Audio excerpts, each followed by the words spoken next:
Assalamualaikum warahmatullahi wabarakatuh. Perkenalkan, nama saya Nurul Syarifah Rahma dengan NIM 120 Di sini saya akan menjelaskan tugas utama ini, yaitu analisis KMS clustering dengan dataset penjualan menggunakan tools Orange.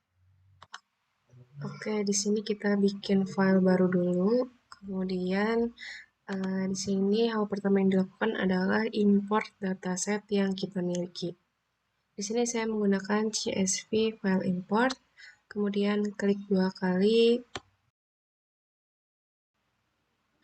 Nah, di sini kita dapat arahkan ke folder tempat dataset kita.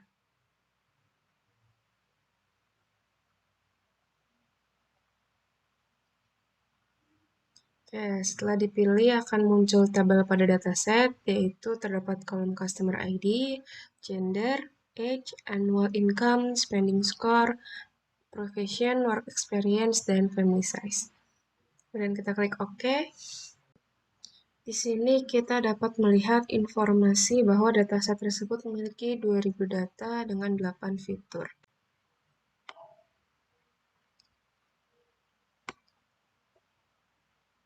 Kemudian kita akan visualisasikan datanya menggunakan data table. Nah, di sini kita dapat lihat tabel pada dataset ya. Di sini terdapat informasi bahwa ada 0,2% missing data. Sehingga sebelum melakukan proses clustering, kita perlu melakukan pre-processing terlebih dahulu.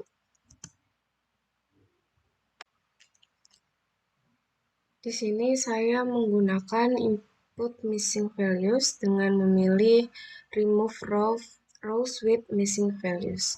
Hal ini dilakukan untuk menghindari bias ketika melakukan analisis.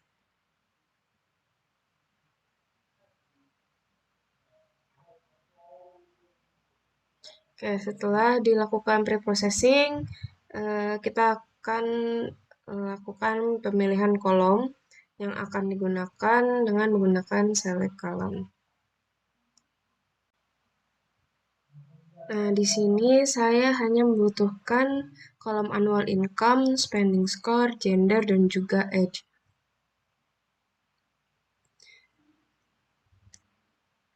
Sehingga untuk customer ID dan hingga profession saya pindahkan ke ignore, dan juga age saya pindahkan ke target.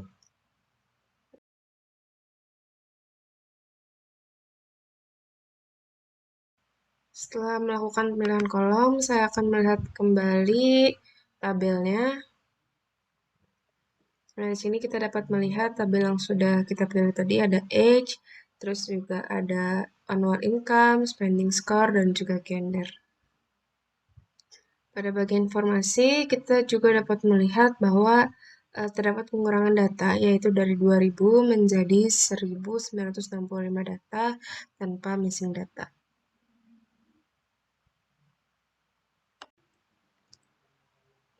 Setelah itu, saya akan melakukan analisa terlebih dahulu data yang dimiliki. Di sini saya menggunakan distributions untuk melihat distribusi datanya.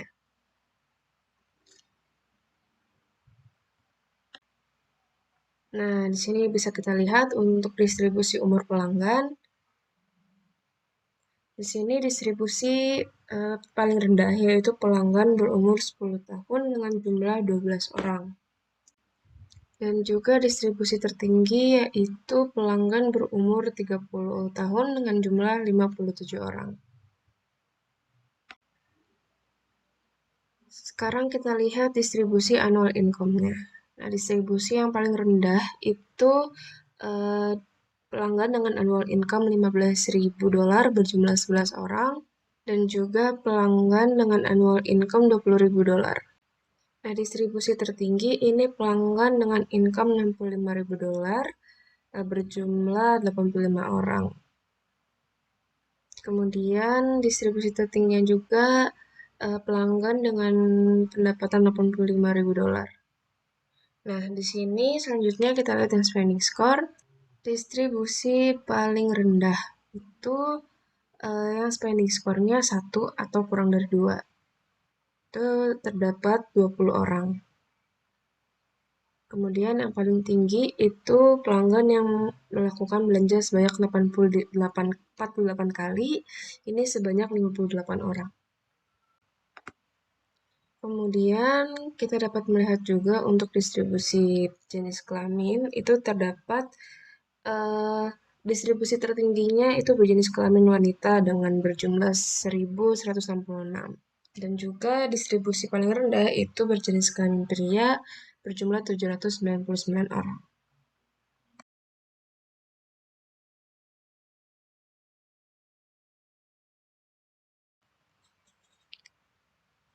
Setelah kita melihat distribusi datanya, saya akan melihat apakah data tersebut terdapat outlier atau tidak dengan menggunakan box plot.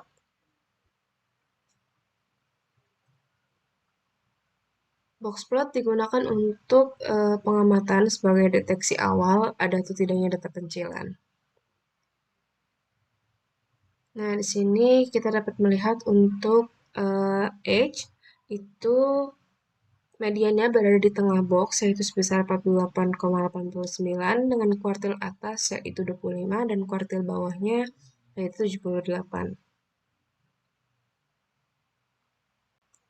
Kemudian kita lihat annual income, kita dapat melihat bahwa boxnya itu agak ke kanan sedikit ya, berarti dia positif skewness, sehingga terdapat outlier di bagian kiri.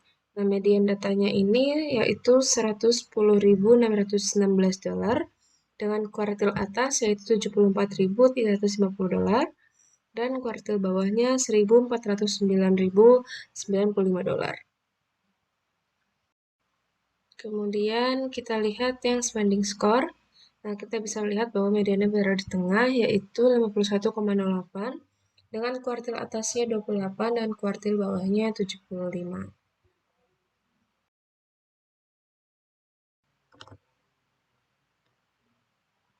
Selanjutnya, saya akan melakukan K-means clustering dengan fitur K-means yang sudah ada pada Orange.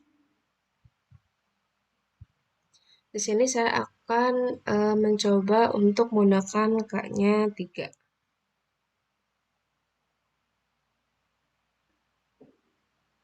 Untuk dapat melihat hasilnya, kita bisa menggunakan yang namanya scatter plot.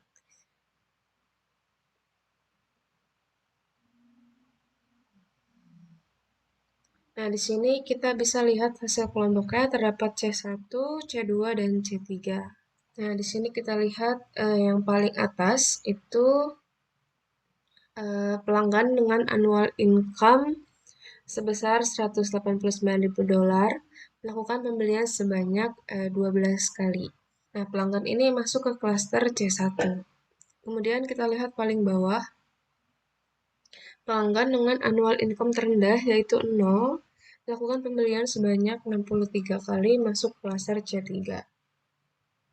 Kemudian ada juga pelanggan dengan annual income 0 melakukan pembelian sebanyak 96 kali.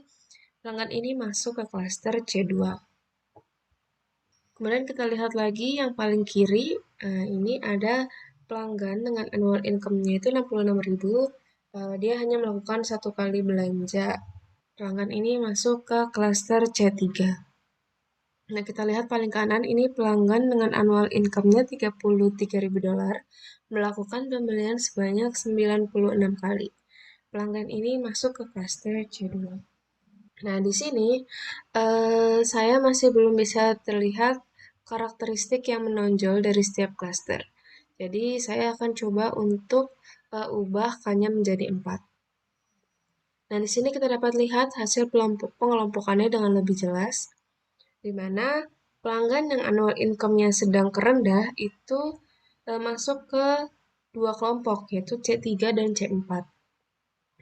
Kemudian untuk pelanggan yang lebih sedikit berbelanja akan masuk ke C3, sedangkan pelanggan yang lebih sering atau lebih banyak berbelanja itu akan masuk ke C4. Kemudian untuk pelanggan dengan annual income sedang ke tinggi juga masuk ke dua kelompok yaitu C1 dan C2. Pelanggan yang lebih sedikit berbelanja itu masuk ke kelompok C2, artinya pelanggan tersebut lebih menerapkan pola hidup hemat. Nah, untuk Yang C1 itu pelanggan yang lebih sering berbelanja. Sekian penjelasan dari saya, kurang lebihnya mohon maaf. Wassalamualaikum warahmatullahi wabarakatuh.